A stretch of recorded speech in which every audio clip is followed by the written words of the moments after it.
브랭크님 반갑습니다. 네, 반갑습니다. 아유, 네, 멀리까지. 아유, 멀긴요 뭐. 네, 제주도도 아닌데. 네, 잘 지내시죠? 네, 그냥 네, 똑같이 네, 하고 있는데 벌써 네. 이게 회사 나온 지 꽤 됐어요. 그 육아휴직은 언제지? 딸 태어날 때쯤 이제 육아휴직 네네. 시작했는데 네. 지금 정식 회사 퇴사는 작년 2월이었거든요. 그렇지? 그러면 1년도 넘었네요. 1년도 넘었죠 이제. 그래서 아직 살아 있다. 그러니까. 네, 아직 그래서 사실 좀 두려웠거든. 그 육아휴직 하기 직전이 가장 두려웠던 것 같아요. 네, 우선 그때는 뭐 어찌됐건 1년 정도 버퍼를 두면서 했었는데 그게 끝나는 순간부터 이제 완전히 이제 근데 현장으로 가니까 생각보다는 괜찮다. 아니 그 두려워했던 것보다는 회사를 나와도 살 수는 있다. 살 수 있다. 맞아요. 어떤 식으로 살 수 있다. 삶의 그런 어떤 스테레오타입 전형적인 루틴은 아니잖아요. 보통 이제 회사 다니면 아침 보통 6시, 7시 일어나서 저 회사 파주였거든요. 출판단지 쪽이어서. 관악구 서울대 입구역에서 가려면 차로 이렇게 가고 아니면 합정역 가서 회사 버스 타고 갔었는데 합정역에 회사 버스가 있었어요? 셔틀 버스가 있어요. 그게 완전 파주 출판단지까지 아저씨가 출발해서 20분 안에 끊어. 와, 진짜 달리시는구나. 그래서 합정 사는 사람들은 파주가 멀지 않는 것 같아요. 그러려면 이제 가려면 보통 늦어도 7시 반에는 출발해야 되거든요. 집에서. 그럼 8시에 도착해서 8시에 출발해요? 합정에서? 8시 하고 8시 10분? 뭐 가장 늦은 게 8시 20분 출발하는 게 있었어요. 그거 타야 되겠네. 네, 그거 타야 되는데 안 타는 날은 집에서 이제 보통 7시 50분 정도에 출발하면 딱 9시에 회사 도착. 근데 그게 이제 그 생활 안 한 지가 벌써 이제 2년이 넘었네. 그러네요. 브랭크님, 우리 감사임당 채널 구독자들을 위해서 자기소개 한번 부탁드릴게요. 네, 안녕하세요. 저는 이거 보고 해야 되나? 그때는 구독자니까 이거 보고 해도 되겠네. 네, 저는 그 닉네임 프랭크라고 하는 출판 마케터죠. 메인 잡은 출판 마케터 신동익입니다. 이콘 출판사에서 마케팅을 하고 있습니다. 반갑습니다. 근데 옷 복장은 마케터의 복장이 아니라 우리 배경도 그렇고 뒤에 뭐 우리가 소위 바리깡으로 하는 그 전문용 말이 클리퍼예요. 클리퍼. 클리퍼. 클리퍼가 뒤에 전시돼 있고 뭐 멋진 그림도 있고. 처음부터 출판사로 했던 거 보니까 그런 과가 그런 쪽이 있어요. 저는 신문방송학과. 신문방송학과라서 뭔가 그 대학 다닐 때는 아무 생각 없었고 이랬다가 학생회 활동하고 막 이러다가 으쌰으쌰 하고 막 정신없이 보내고 나서 군대를 좀 늦게 갔어요. 군대를 한 4학년 거의 끝날 때쯤. 왜 늦게 갔어요? 뭐 학생회 활동하고 뭐 과학생회장 하고 와, 학생회장 하셨어요? 네, 학생회장 했었죠. 멋지네요. 격동의 시기였어요. 그래서 그러면은 학점이나 이런 것들은 그렇게 막 썩 좋진 않았겠네요. 제가 거의 10학기를 다녔고 10학기? 거기 모자라서 계절학기도 하고 원래 8학기 끝나는데 그래서 가끔 이제 다시 학교 가서 주차장도 써요. 내가 낸 돈이 많으니까. 그렇지. 내야지. 욕이 많으니까. 학점은 안 좋았죠. 그래도 뭐 이렇게 F학점 어차피 안 되고 계절학점 넣고 이래서 3점 때는 간신히 채웠던 것 같아요. 그러면 저희가 얘기하는 신문방송학과라고 하면은 주로 뭐 신문 기자나 뭐 PD, PD 언론사 이런 데 많이 출판사도 많이 가나요? 아니요. 안 가요? 어떻게 출판사로 다만 이제 신문방송학 전공 수업 안에 출판학 개론, 뭐 출판 문화론 이런 수업이 3학점짜리가 하나 있었어요. 그 하나 듣고 아니요. 그때 이제 그 수업은 듣긴 했었어요. 물론 F학점 맞았어요. 교수님이 레포트를 하나 내면 잘 이거 학점 준다 그랬는데 그것도 안 했어. 엉망진창이었죠. 졸업할 때쯤 되니까 내가 뭘 좋아하느냐를 다시 고민하게 됐죠. 책을 좋아하더라고. 그래서 그러면 책과 관련된 일을 해봐야겠다. 그래서 서점 그리고 뭐 출판 이쪽으로 알아보기 시작했죠. 아예 그때는 기자나 이런 것도 생각을 안 하고 지원도 안 했었나요? 네. 그리고 왜냐하면 기자나 PD를 하려면 이제 언론고시라고 해서 한 3만 봐야 돼요. 한 보통 그래서 남자들 같은 경우는 1학년 마치고 2년 군대 갔다 와서 그때부터 이제 학점 관리하면서 언론 고시반 들어가 쫙 해야 되는데 나는 4학년 때까지 놀았잖아. 그러니까 이제 학생의 활동을 열심히 했죠. 놀았다기보다는. 그렇게 해서 하다 보니까 이제 다시 이제 준비하기는 좀 힘들었고 바로 이제 취업하는 걸로 결정했었죠. 중견 출판사에서 아르바이트를 하면서 출판업이 어떻게 굴러가는지를 알게 됐죠. 그때도 마케팅 좀 하신 거예요? 영업 마케팅, 서점 이렇게 해서 뭐 서울 경기권 서점 관리하고 뭐 이렇게 영업 마케팅이라는 그 직책 그 일이 정확하게 어떤 일이에요? 일반 사람들이 좀 쉽게 설명해 주시면. 제약사에서도 그 연구원들은 신약을 개발하거나 카피약을 개발하고 뭐 그러잖아요. R&D 하면 그것을 제약사의 영업사원들이 병원이나 약국이나 이런 데 프로모션, 판촉하잖아요. 마찬가지로 출판사도 책을 만드는 사람이 있으면 그 만드는 걸 파는 사람이 있거든요. 그 일을 제가 시작을 했던 거죠, 출판사. 저희는 단순히 생각할 때 책은 그냥 나오면 서점에 깔고 그럼 알아서 팔리는 그런 게 일이라고 생각했는데 거기에 이제 영업이라는 것도 해야 되고 이런 것들도 있군요. 주로 그럼 어떤 일을 하시는 거예요? 그 서점들이 책을 주면 돈을 주잖아요. 그거 관리, 채권 관리인데 계약 조건도 좋게 이제 출판사 그럼 해야 되거든요. 비싸게 받는다거나 그런 그런 것들. 맞아요. 그리고 가령 책을 줬는데 만약에 도매상이나 서점이 부도가 났을 때 책을 회수하는 방법에 대해서도 좀 고민을 해야 되고 돈도 막 관리하는 것도 하시는 거네요. 그렇죠. 물론 이제 우리 회사에는 재무 담당하시는 팀장님이 계시지만 기본적으로 서점과의 계약 관계나 그 서점을 어떤 식으로 그 서점에서 어떤 식으로 우리 출판사의 책이 잘 보이거나 프로모션 하는지에 대해서 고민하는 거 이런 일을 하죠. 한 해에 뭐 책이 몇만 종 나오니까 그 몇만 종 중에서 그리고 우리 분야에서 경쟁자들이 있잖아요.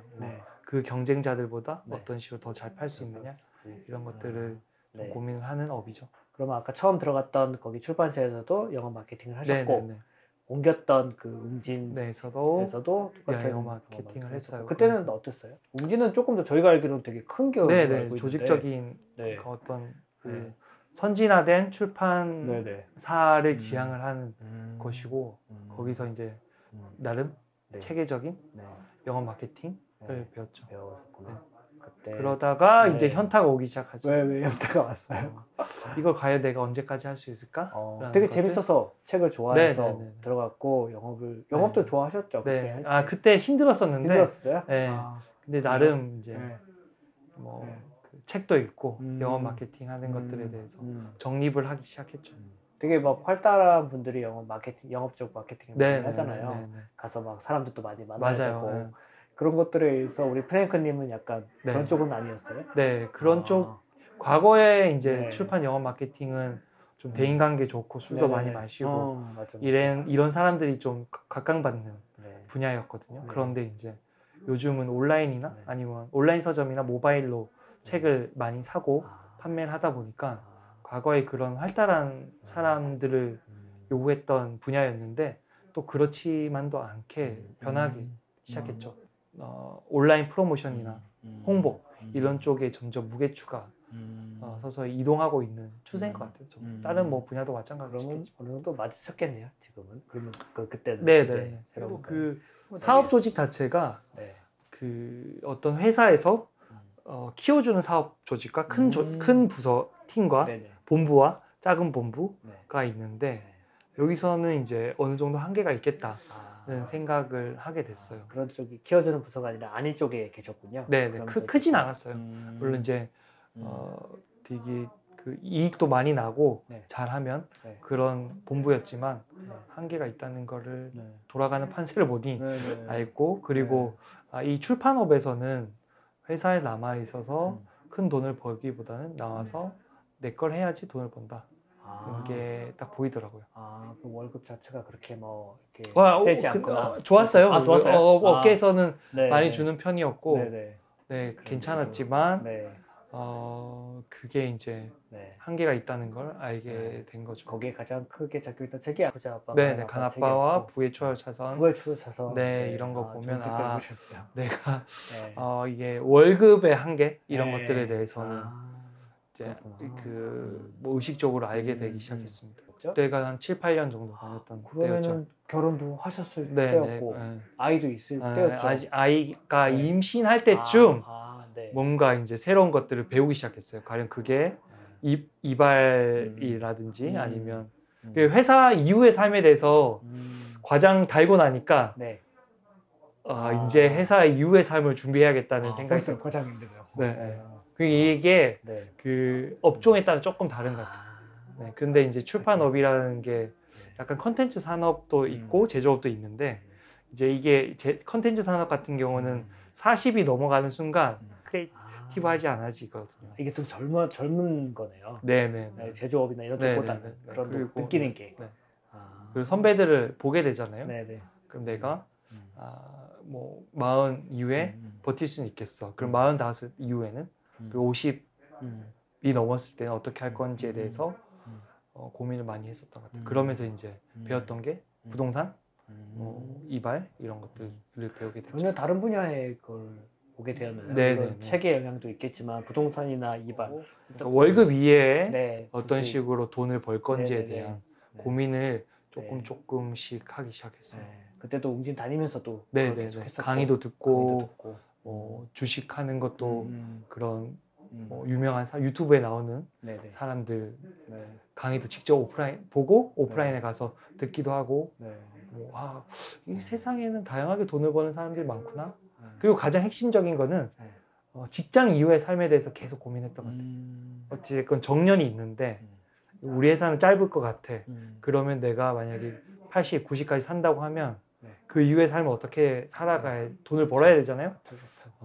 그런 거에 대해서 조금 진지하게 고민했던 것 같아요. 근데 그 부동산이나 그런 것, 주식이나 이런 것들은 회사를 다니면서도 병행할 수 있는 거잖아요. 어떻게 보면. 그러면서 같이 할 생각도 했었을 텐데 아예 회사를 그만두고 물론 이제 중간에 육아휴직을 하고 나서 결정을 했었지만 그렇게 아예 잘라야 되겠다 생각을 한 게 어떻게 그렇게 된 거예요? 좋은 아빠가 되고 싶었던 것 같아요. 그때쯤 과장 달 때쯤 아기가 아내가 임신을 했거든요. 그런데 이제 보면 아침에 나갔다가 저녁에 들어오고 그리고 영업직이다 보니까 실적에 대한 압박이 있어요. 항상 매출 목표가 있고 그리고 그 매출 목표는 항상 높았어. 우리가 어떤 그걸 내더라도 항상 높았어. 물론 뭐 대부분의 회사는 성장을 해야 되는 목적이 있긴 하지만 그럴 경우에 내가 과연 일과 가정 둘 다를 양립할 수 있을까를 생각했는데 안 되겠더라고. 돈이 확 줄어들고 그럴 텐데 그거에 대해서 아내는 그냥 오케이 괜찮아 해 이렇게 했나요? 아내는? 그때 그래서 고민이 들잖아요. 현금 월급이 안 나오면 어떡하냐에 대한 고민이 들어서 우선 1년 동안은 시간을 벌어보자. 남자 회사에서 제가 두 번째 육아휴직을 쓴 남성이라고 그러더라고요.